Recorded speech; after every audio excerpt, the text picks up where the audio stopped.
வணக்கம். இன்னைக்கு ஸ்பிரிச்சுவலா நம்ம பார்க்க போறது ஆடி அமாவாசை பத்தி.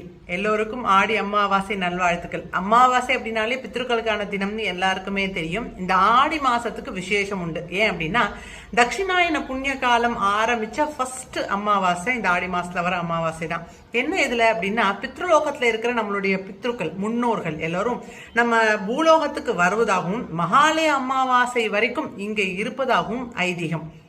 அதன்படி இந்த நாட்கள், அதாவது இந்த ஆடி அமாவாசையிலிருந்து மாலை அமாவாசை முடியும் வரைக்கும் நம்ம பித்ருக்கள் நம்மளுடைய சஞ்சாரம் பண்றாங்க. அவர்களுடைய மனம் குளிர்ற மாதிரி அவர்களுக்கு தேவையான எல்லா ஸ்ரார்த்த காரியங்கள், பித்ரு காரியங்கள் எல்லாத்தையும் நாம பண்ணினோம் அப்படின்னா மனம் குளிர்ந்து போவா. ஆஹா, நம்ம குழந்தைகள் எல்லாரும் நம்மளையும் ஞாபகம் வச்சுட்டு நல்லா பண்றா பாருங்க அப்படின்ட்டு நினைச்சு சந்தோஷப்பட்டு போவா. இதுல நிறைய பேர் இந்த பித்ரு சாபம், நம்ம பித்ருக்கள் நானே பயம் அப்படிங்கிற மாதிரி ஒரு மாயை இருக்கு. சாதாரணமா பித்ருக்கள் அப்படின்னாலே நம்மளுடைய மாமனார், நம்ம தாத்தா அப்படிதானே, தாத்தா பாட்டி அவ தானே. அவ என்னைக்கு நம்ம குழந்தையில நாசமா போகணும் அப்படின்னு நினைப்பா? என்னைக்குமே நினைக்க மாட்டா. அதே மாதிரி நாமளும் எவ்வளவு பாசத்தோட இருப்போம் இல்லையா?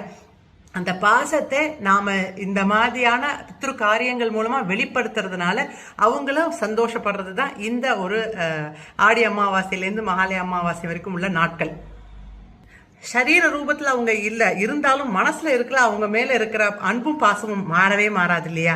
அது ஒரு செய்முறைகளா செய்யறது தான் இந்த தர்ப்பண காரியங்கள், எல்லா தான தர்மங்கள், அன்னதானங்கள் இதெல்லாம் செய்யறது மூலமா நம்ம குழந்தைகள் நம்மளையும் ஞாபகம் வச்சுட்டு இருக்கான்னு அவங்க மனம் குளிர்ந்து போவாங்க. அதுதான் ரொம்ப முக்கியமான விஷயம் இந்த ஆடி அமாவாசையில. அதே மாதிரி இந்த ஆடி அமாவாசை அன்னைக்கு அம்பால வணங்கினோம், அவளுக்காக விரதம் இருந்தோம் அப்படின்னா உங்க தலையெழுத்தே மாறும். என்ன நினைக்கிறீங்களோ அது நடக்கும். குடும்பம் சுபிட்சமாக இருக்கும் அப்படின்னு நம்ம பெரியவா சொல்லியிருக்கா. ஹரஹர சங்கர, ஜெய் ஜெய்சங்கர, காஞ்சி சங்கர, காமகோடி சங்கர.